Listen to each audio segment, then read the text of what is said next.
یہ وہ سرزمین ہے جہاں وقت رک سا گیا ہے، جہاں ہوا کہ جھونکوں میں بھی تاریخ کی صدائیں گونجتی ہیں، جہاں ایک طرف بندوق کی گولیوں کی آواز سنائی دیتی ہے اور دوسری طرف کسی بچے کے ہونٹوں سے کوئی پرانی غزل۔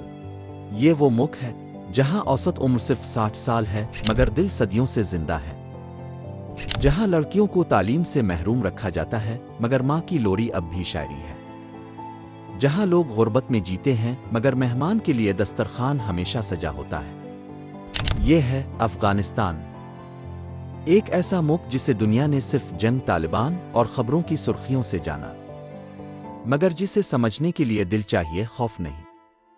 افغانستان کو ایشیا کا دل کہا جاتا ہے کیونکہ صدیوں تک یہ دنیا کی عظیم ترین سلطنتوں کا مرکز رہا۔ یہاں سے گزرے فارسیوں کے قافلے، یونانی سپاہی، منگول حملہ آور، مغل بادشاہ اور برطانوی فوجیں، سب نے اپنے نشان چھوڑے۔ یہ وہ زمین ہے جہاں سکندر اعظم نے اپنے لشکر کے ساتھ پڑاؤ ڈالا، جہاں سے بابر نے دہلی کا خواب دیکھا، جہاں رومی جیسے صوفی شاعر کی روح کو پناہ ملی۔ افغانستان ہمیشہ سے سلطنتوں کا راستہ بھی رہا اور ان کا قبرستان بھی۔ یہاں آنے والے جیتنے نہیں، سیکھنے جاتے ہیں کہ آزادی کیا ہوتی ہے۔ کابل، دھول، خواب اور مزاحمت کا شہر۔ کابل، وہ شہر جو کبھی ایشیا کا پیرس کہلاتا تھا، آج زخموں میں لپٹا ہوا ہے، پہاڑوں سے گھرا ہوا، دھول سے اٹا ہوا مگر زندگی سے بھرا ہوا۔ یہاں کی گلیوں میں جب بازار کھلتے ہیں تو خوشبوؤں کا طوفان اٹھتا ہے، خشک میوہ جات، مسالے، قالینوں کے رنگ اور چائے کے دھوئیں میں لپٹی گفتگو۔ بابر کے باغات، جہاں مغل بادشاہ بابر دفن ہے، وقت کی گواہی دیتے ہیں کہ عظمت اور فناسات ساتھ چلتے ہیں۔ درالامان پیلس، وہ محل جو جنگ میں راکھ ہو گیا مگر دوبارہ تعمیر ہو کر ایک علامت بن گیا کہ افغانستان گرتا ضرور ہے مگر کبھی ٹوٹتا نہیں۔ چکن اسٹریٹ، کابل کی وہ گلی جہاں ہر پتھر کے نیچے تاریخ ہے۔ یہاں قالین فروش، زیورات بنانے والے اور کہانی سنانے والے سب اپنی قسمت باندھ رہے ہیں۔ ہرات، شاعری کا شہر۔ اگر افغانستان کی روح کو الفاظ مل جائیں تو وہ ہرات کہلائے۔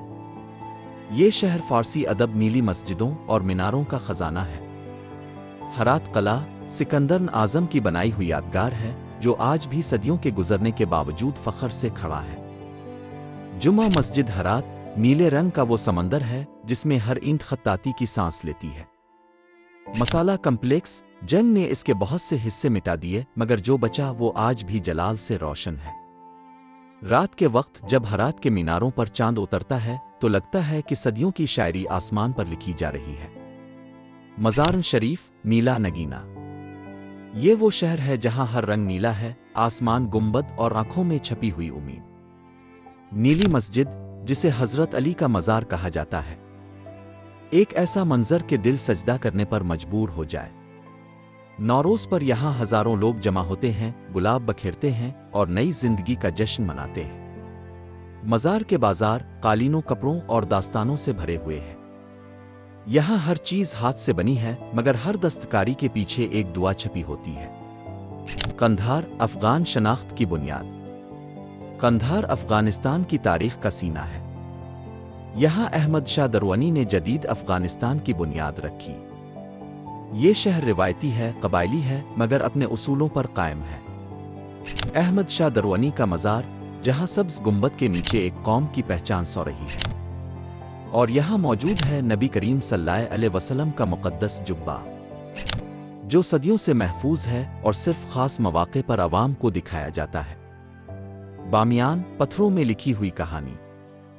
بامیان کی وادی میں ہوا بھی دھیرے چلتی ہے کیونکہ یہاں ہر چٹان، ہر درہ ایک داستان سناتا ہے۔ بامیان کے بدھ، چٹانوں میں تراشے گئے دیو قامت مجسمے جو 2000 سال تک انسان کی عقیدت کے گواہ رہے۔ پھر جنگ نے انہیں مٹا دیا مگر ان کی خالی آنکھیں آج بھی دنیا کو دیکھتی ہیں۔ بندے امیر نیشنل پارک، نیلی جھیلوں کا سلسلہ جو آسمان کو زمین پر لا دیتا ہے، پہاڑوں کے بیچ ایسے نیلے پانی جیسے خواب۔ یہ منظر اتنا حسین ہے کہ انسان بھول جائے یہ وہی ملک ہے جو دنیا کی خبروں میں صرف خون کے رنگ سے پہچانا جاتا ہے۔ جلال آباد، سنگتروں اور نرمی کا شہر۔ جب باقی افغانستان برف میں ڈھک جاتا ہے، جلال آباد کے باغوں میں بہار آتی ہے۔